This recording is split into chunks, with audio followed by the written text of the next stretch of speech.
لاباس عليكم؟ نتمنى تكونوا بخير وعلى خير، ويلقاكم هذا الفيديو في اتم الصحه والعافيه ان شاء الله. فيديو جديد ان شاء الله على قناه فاطمه ام نزار. فكنقول لكم مرحبا والف مرحبا. اللي مازال ما انضمتش للقناه كنقول لك دخلي وديري زر الابوني وفعلي زر الاشتراك اكيد. وان شاء الله غادي نبداو بالوصفه والمقادير في نفس الوقت اللي دائما كنخدموا معكم. فاول حاجه اليوم غادي نخدموا كيف قلت لكم بسبوسه ان شاء الله، يعني بسبوسه بطريقه واحده اخرى ومذاق واحد اخر بطبيعه الحال.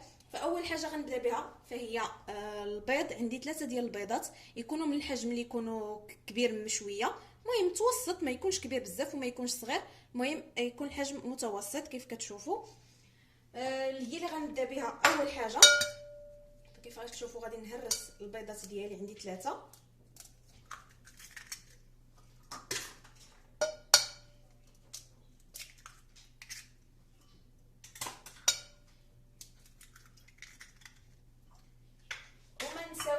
قبيصه ديال الملح، هي باش كنصحوا بطبيعه الحال الذوق. وغادي ندير كاس مع مرش ديال سكر سنيده، كيف كتشوفوا كاس لاروب مع مرش ديال سكر سنيده. وغادي نطرب المكونات مع بعضياتهم حتى غادي يتبدل ليا اللون ديالهم، ونرجع معكم ان شاء الله باش تشوفوا الطريقه من بعد كيفاش كتتم. وهنايا رجعت معكم اخواتي من بعد ما ضاعف ليا الحجم ديال الخليط ديالي. فكيف كتشوفوا راه كيرجع الشكل ديالو بيض كيف ما كتشوفوا.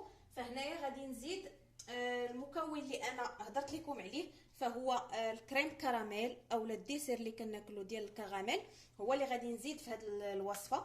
غادي ندير 2 ديال كريم كراميل، هما باش غادي نخدم كيف قلت لكم، وغيعطيوني نكهه مغايره للبسبوسه اللي موالفين عليها ديما.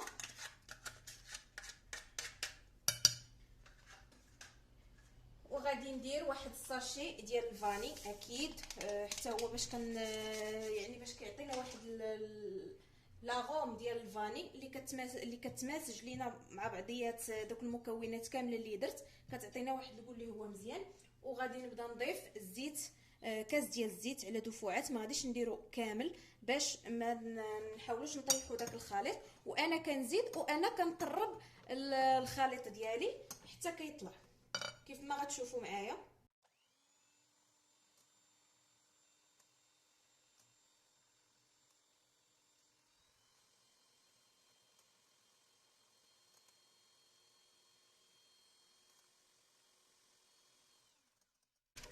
فهنا غادي نتوقف، كيف كتشوفوا ان الخليط ديالي كيتبدل ليه اللون ديالو. فهنا غادي نتوقف انا على التخليط بالطراب الكهربائي، وغادي ندير نستعمل الطراب اليدوي، هو باش غادي نخدم 2 كيسان ديال السميده اولا ربع السميده الرقيقه.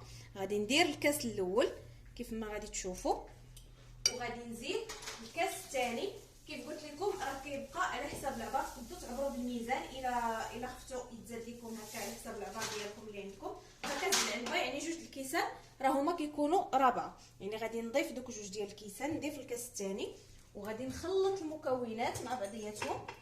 وغادي نضيف ساشي ديال خميره الحلويات بيكين باودر، عندي وحده هي اللي غادي نزيد.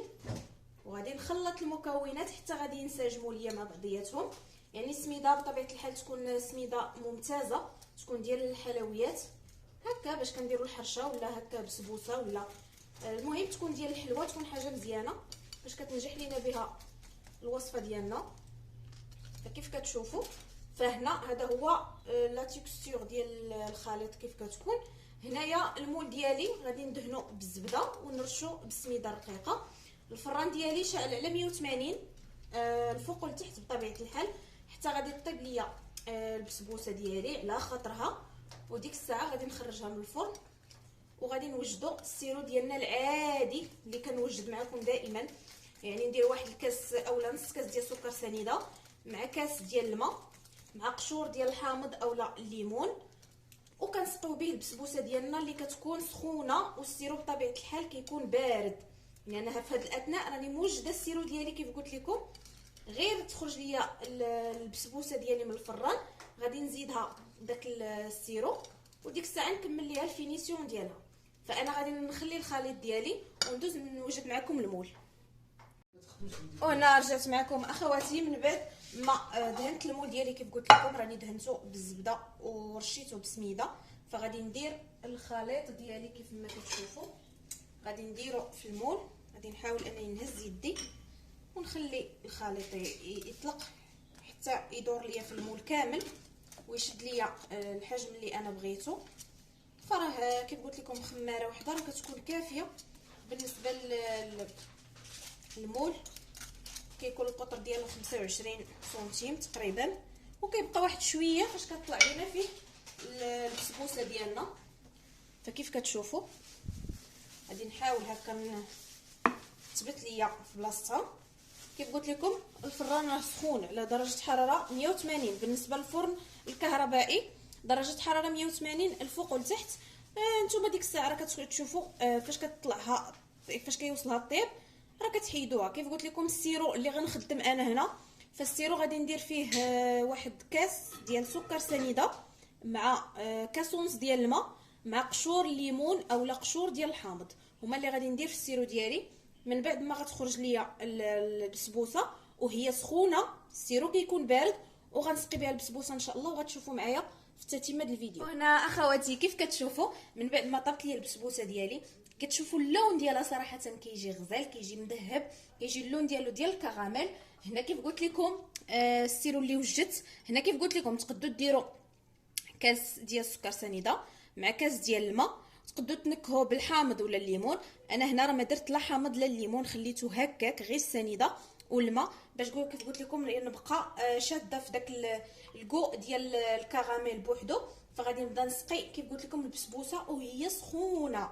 البسبوسه تكون سخونه باش كيشد لينا فيها داك السيرو وكيدخل فيها مزيان وكتشرب لينا وما كتجيناش ناشفه. فكيف كنعرفوا ان السميده كتكون ناشفه ما نعطيوهاش كيف قلت لكم نقصوا ليها السيرو اولا هذا وتكون ناقصه. فكيف كتشوفوا انا سقيتها مزيان، يعني غنحط فيها كامل داك السيرو باش كيف قلت لكم كتشرب من الجوانب كامله ومن الوسط حتى هو. فكيف كتشوفوا ما انها كتكون سخونه والسيرو كيكون بارد فهي كتشرب بسهوله، كتشرب يعني ما تحتاجوش معاها الوقت اللي هو كتير، فكتشرب وكتوزع السائل ديالها على الجوانب كامله. فصراحه ما نقولش لكم كتبان هائله. فهنايا غادي نزين باللوز ايفيلي اللي حمرته غير في المقله كيف ما كتشوفوا. غادي نديرو فوق البسبوسه ديالي كيف ما كتشوفوا. نحاولوا انني باش تلصق باش يلصق ليا فوق البسبوسه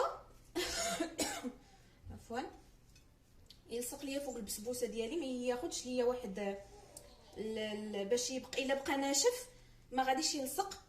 فنحاول انني درت داك السيرو شويه فيه السكر وهذا غادي يلصق ليا من فوق هذا اللوز، وانا غرضي فيه يبقى شاد ليا في البسبوسه باش كيعطينا داك الديكوراسيون اللي هو زوين.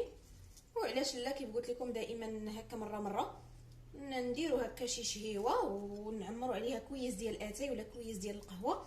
فراه كتنفع وكتجي صراحه غزاله. هاد الوصفه هذه راه ما نقولش لكم عليها كتجي هائله. فهانتوما كيف كتشوفوا راه كتجي غزاله شكلا ولا حتى مذاقا، كتجي فنه. غير جربوها وغادي ترحموني عليها صراحه كتستحق تجربه.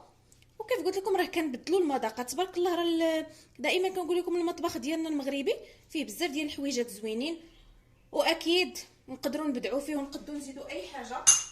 واخر لمسه كنزيدها فهي الكراميل. كيف ما كتشوفوا غندير الكراميل ديالي من الفوق. هذا هو الكول اللي انا كنقلب عليه، يعني اللي دايره في وسط الكيك ديالي. فانا هنا استعملت كراميل واجد. نتوما كيف هذا الا كان عندكم ديال الدار ديروه. فدائما كنقول لكم ما نقتصروش على داكشي اللي دايره انا، نديروا داكشي اللي عندنا في الدار وراه كيكون مزيان. هكا نحاول ندير خطوط بالكراميل هكا خطوط عشوائيه. وما نهضروش على المذاق اكيد من بعد الكراميل. حنا كنعرفوا الكراميل كيكون فيه واحد المذاق خاص، يعني عنده مذاقه بوحدو. فكيف ما كتشوفوا هذا هو الكيك ديال اليوم، راه كيجي غزال. غنقربوا لكم عن قرب، كيجي غزال يا سلام. كنتمنى انكم تجربوا الوصفه كيف ما هي، ونرجعوا ان شاء الله في الطبق النهائي ديال البسبوسه ديالنا. وهذه هي البسبوسه ديالي من بعد ما وجدات وبردات. فكيف كتشوفوا غادي نقطعها معاكم باش تشوفوا الشكل ديالها كيف كيجي من الداخل، معلكه. ما نقولش لكم كيف كتبان صراحه، كتستاهل كيف قلت لكم التجربه. فغادي نهزها بواحد السطاتول باش تساعدني باش انني نهزها. فكيف كتشوفوا راه مازال سخونه، وغادي نهزها في الطبيسيل ديالي. فكيف ما كتشوفوا راه كتجي بسبوسه غزاله كيف ما كتشوفوا. لا تيكستور ديالها لداخل كيف كتكون، يعني شاربه دوك المكونات كامله، وشاربه لينا داك العسل اولا السيرو اللي حنا درنا فيها، وكتجي هشيشه ما كتجيش مدقصه. فكيف كتشوفوا الداخل ديالها كي كيكون. وهذه هي النتيجه ديال نهار اليوم اولا الوصفه ديال نهار اليوم. كنتمناها تنال الاعجاب ديالكم وطرقكم ان شاء الله. الى فيديو اخر، والسلام عليكم ورحمه الله.